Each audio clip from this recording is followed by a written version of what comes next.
people call what I do coach consulting, which is a mixture of coaching and consulting. And that works really well for my clients because most of them tend to have some idea of where they want to go, but are really just looking for different perspectives to add to their repertoire. I think that if you are a mid-level leader or going all the way up to executive, and it's something that you're interested in working with in terms of soft skills, then I am the person that you would be looking for.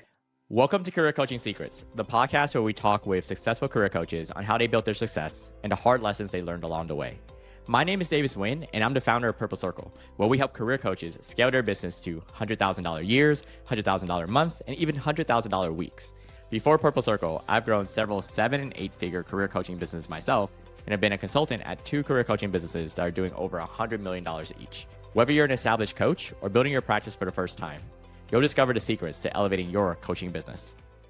Hey everyone, welcome to another episode of Career Coaching Secrets podcast. I'm your host, Regin, and today's guest is Dr. Cree Scott, an ICF certified executive coach, organizational consultant, and the founder of Serenity Psy Consulting. With over 20 years of experience in psychology and more than 14 years devoted to leadership development, Dr. Cree blends her expertise as licensed clinical psychologist with her strengths-based coaching approach to help leaders unlock their full potential. As a member of the Forbes Coaches Council and the Harvard Business Review Advisory Council, she's become a trusted voice on human-centered leadership, well-being, and organizational performance. Through executive coaching, leadership workshops, and team-building sessions, she equips leaders to uncover blind spots, navigate difficult conversations, psychologically save cultures, and lead with clarity and confidence. And it's a pleasure for me to have her on the podcast today. Welcome to the show, Cree. Thank you so much. It's a pleasure to be here. It's a pleasure to have you on, so thank you for coming. I wanted to ask you, when it comes to your coaching business, your executive coaching business, first of all, or like Serenity Psy Consulting, it's been around 5 years and a half almost since you started, right? Yes. So I started this consulting business probably before I left my last job, but it was not necessarily used for consulting. It started off as a clinical practice where I was seeing veterans for disability evaluations. And then when I left my last employer, I decided to go into a pathway of leadership consulting. That's how it's been around for 5.5 years. I would say that the majority of that time, however, starting in 2022, was executive coaching and leadership development. Cool. And when going through your coaching journey with your clients throughout these last years, what about it do you find most rewarding since you started doing this? I think that most of the time what I run into is that people are just looking for really nice thought partners to be able to think through some of the challenges that they've been experiencing. And I love most about this experience with my coaching practice is the idea that I can bring in outside perspectives to a conversation that maybe people are not thinking about. And I get to blend that with my background in psychology. So while I'm not doing therapy, and that's not anything that I'm interested in doing, I do enjoy being able to blend the two together because it helps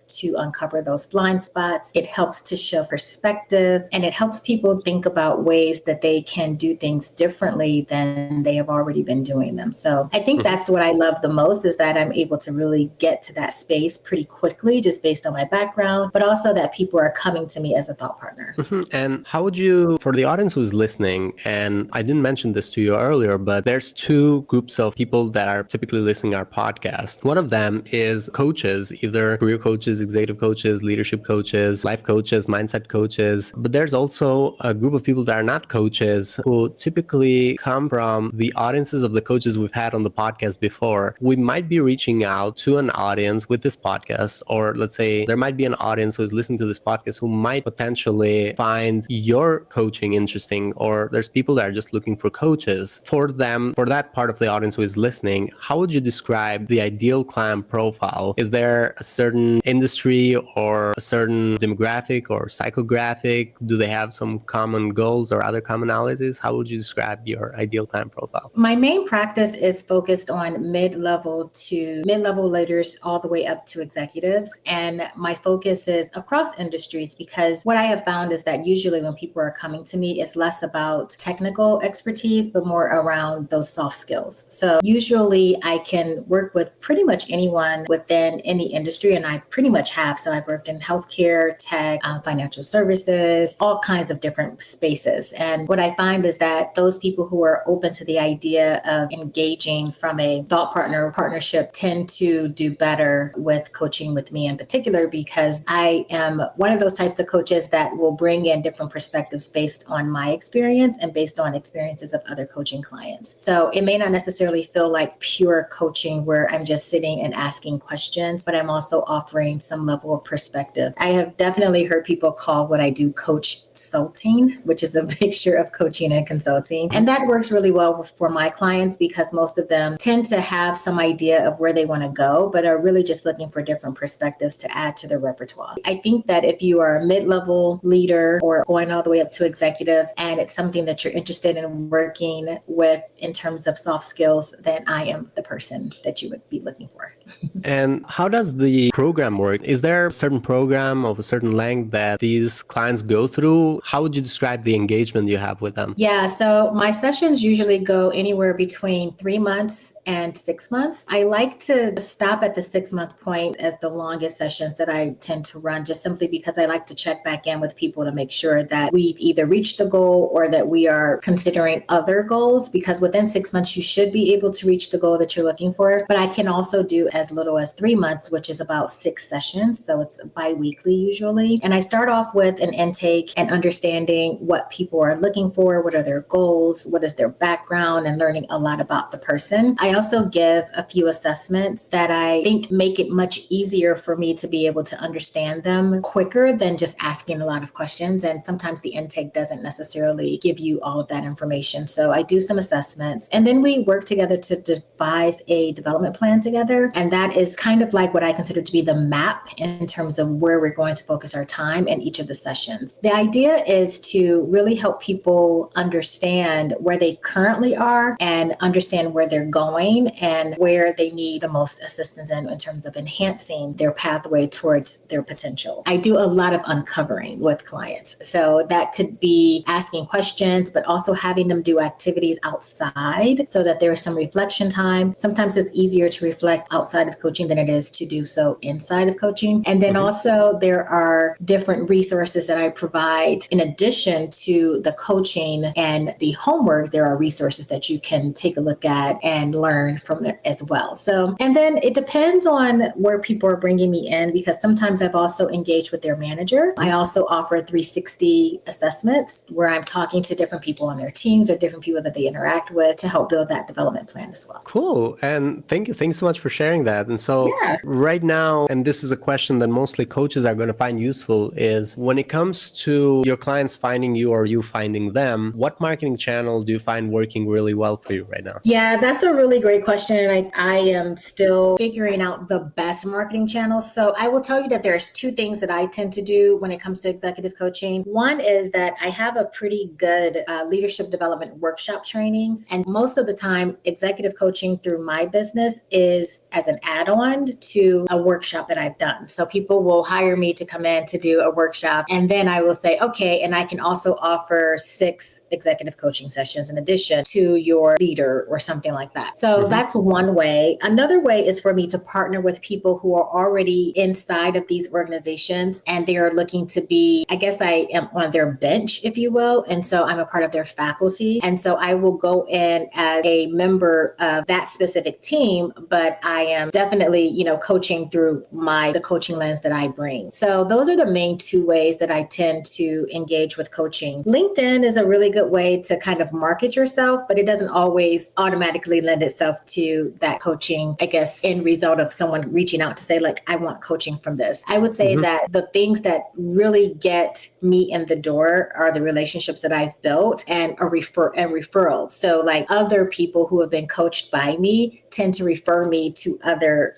people. And then I will ask them to go through their organization to get coaching, because I don't necessarily do a lot of B2C coaching, like business to consumer coaching. Most of the coaching that I do is B2B. If there is a way to get that paid for through your organization, that also gives them an opportunity to explore that with other people outside of just the one person who's asking for coaching. So cool. Actually, it has been the case with most coaches that I've interviewed is that it's either from referral network, which is where they get a good portion of their leads or their clients, and it's also LinkedIn. And LinkedIn, either there some strategy that they're doing on LinkedIn, or is mostly like connecting with people, being authentic on LinkedIn? I noticed you do post on LinkedIn too. Is there some sort of strategy that you're following on LinkedIn? Yes, definitely. So on LinkedIn, I am a LinkedIn learning instructor. So I have one course that's already out and one course that's coming out soon. But I also do a lot of posts. I try to post at least once a week minimally and sometimes twice. And my goal is to always share something that is going to be of value to the person that I believe is my audience, which is someone in the leadership in a leadership role. Sorry. My goal is always to make sure that whatever I'm providing really helps the person on the receiving end. And when I do that, I think it does help people to understand what coaching might be like from my perspective. And the other thing that I tend to do is LinkedIn live learning sometimes. So I haven't done that in a while, but that has been one avenue that I've used in terms of getting people to understand my coaching style, but also bringing in other coaches that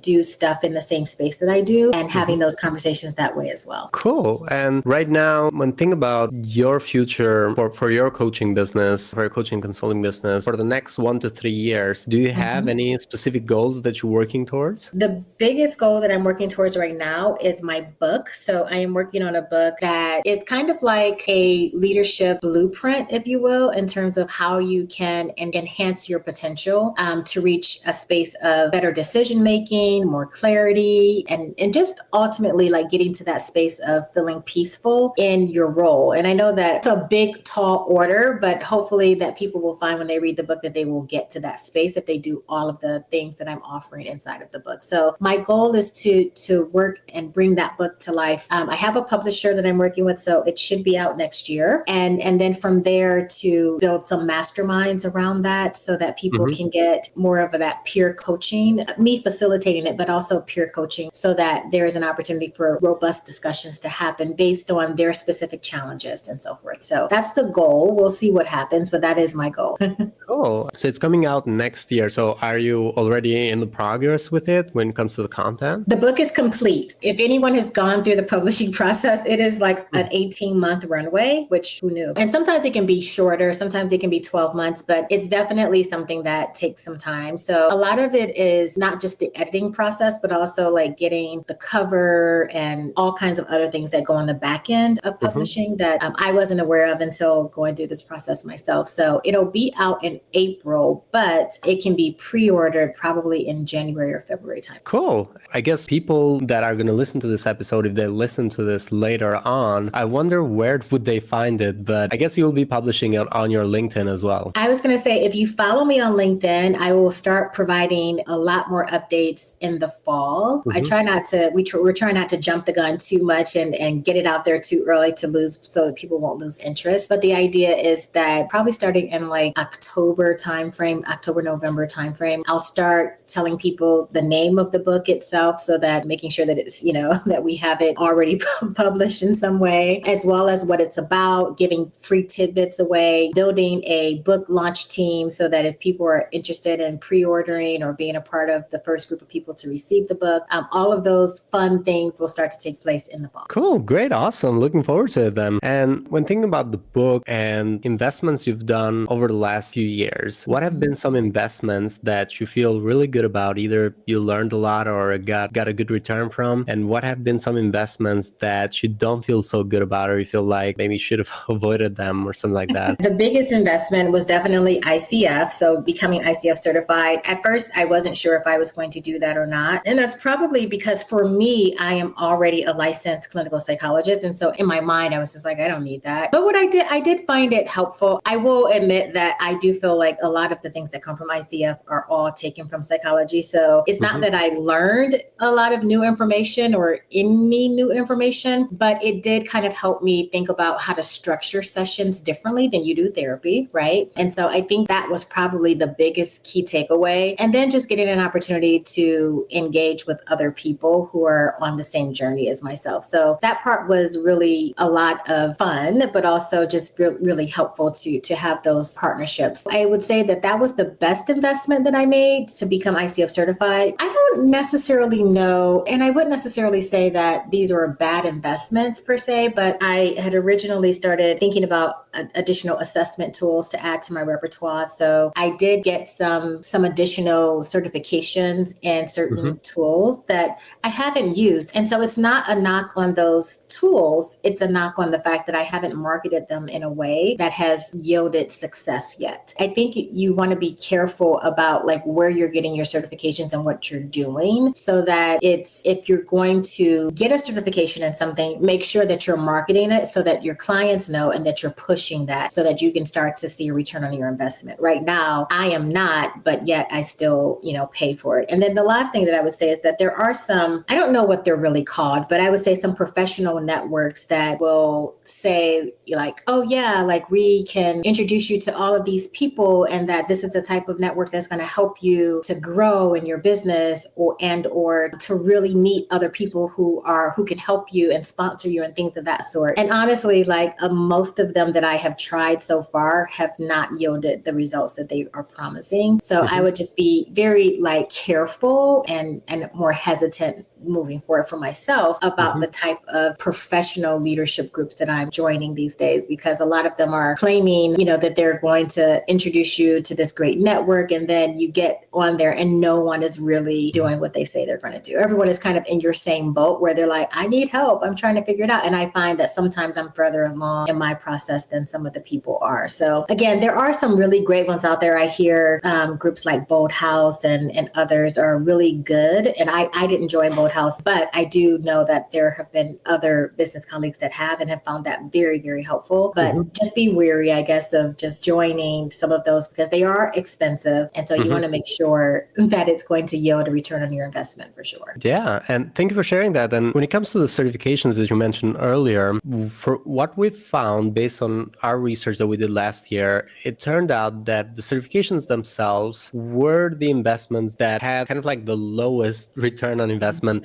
not maybe from the perspective of like learning, there is value there, but from the perspective of using it as a marketing tool, it didn't yield as much return compared to other investments that we've seen. The reason is most individuals that coaches are working with are not aware of ICF or are not aware of the certifications that ICF has and don't necessarily ask for it upfront or just don't know any better. There might be only some companies that actually require you to have that upfront, and that is the only case where it starts to pay for itself. But with individual clients, they just are not aware of it. Yeah, we always see that as something to be mindful of. Like you might be going there for the learning, but it's not about the additional portion you add to your name on LinkedIn or the marketing that comes with it, because there's not really a lot of return on that perspective. Absolutely. Yeah. I would definitely say that the only group that has ever asked me if I was ICF certified is government and a few consulting firms. But even in those cases, that wasn't a prerequisite. They just asked the question, but they weren't going to turn me away if I weren't. So I do agree that now what I would say about ICF is that I do recommend that if you have never done coaching or anything in that space, to please get ICF certified, because it does provide you with a great framework and some really great resources. But if you are already, if that's something you've been doing in your business for a long time and you're certified in maybe a different place or maybe not even certified, but you really are good at it, then you may not necessarily need that. And I agree that it's not necessarily something that is going to be a high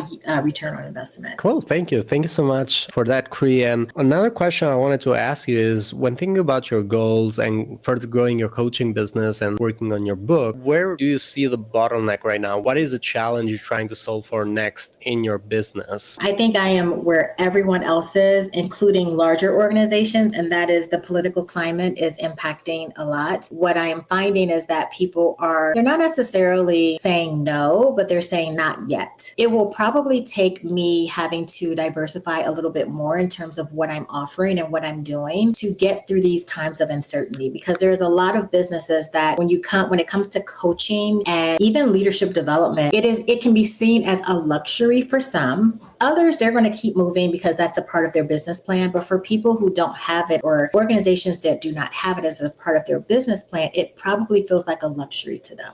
And so that will be the first thing that they'll say, like, well, not right now, but we'll come back to it in maybe Q1 of next year or something like that.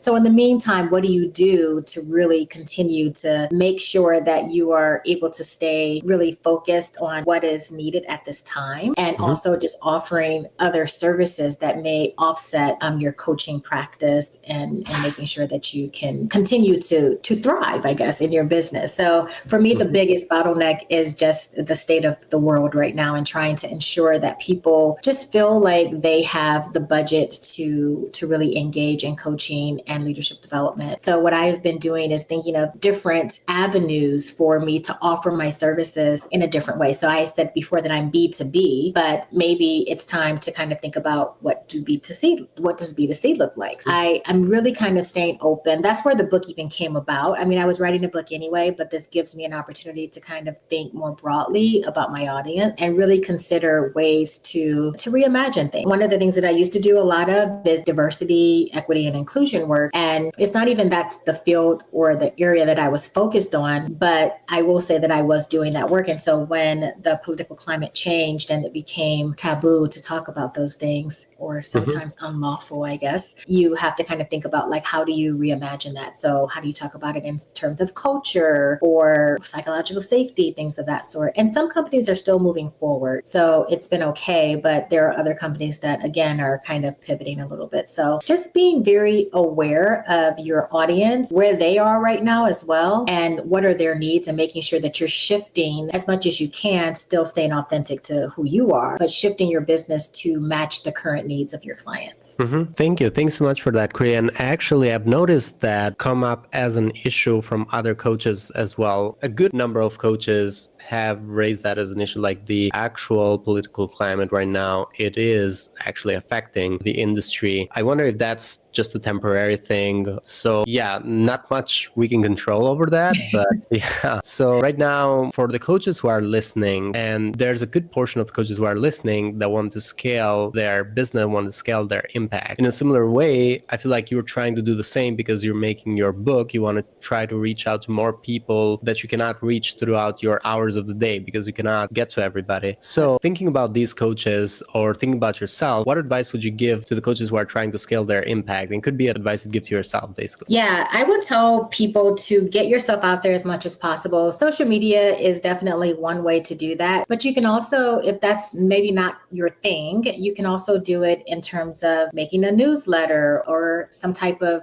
outlet where people can receive information or you can push information to them. Other ways is to, again, partner with organizations or smaller businesses who are already kind of doing things that are similar to what you're doing that may have so much business that they can use your help, I guess. So I do a lot of that and I really enjoy partnering because being a solopreneur can be lonely. And then other ways is just kind of thinking about like speaking engagements. And so there are speaking bureaus that you can become a part of. You can apply to speak at conferences or other platforms that offer those types of things. And then when you just think about like how you're getting your services out there, paying for marketing services can work if you have the right marketing company. I haven't necessarily done that, but I do know people who do it and have found some success in that. And they've gotten them on podcasts and television and all kinds of things. But if you're going to do that, then you need to be a really strong thought leader already in your field if they're going to kind of get you out there. So they will probably tell you the same thing, is to use your platforms first to become a thought leader in a specific area and then start to figure out ways to get exposure. So podcasts like this is definitely one way, but there are a ton of other ways by writing articles or becoming a contributor of sorts, and for different groups like Harvard Business Advisory, Forbes Coaching Council, things of that sort. Like those are all ways to really start to get yourself out there so that people know who you are. And I cannot really say enough about your network. Like I don't necessarily know if people recognize that instead of selling people something, to really just build good relationships with people. So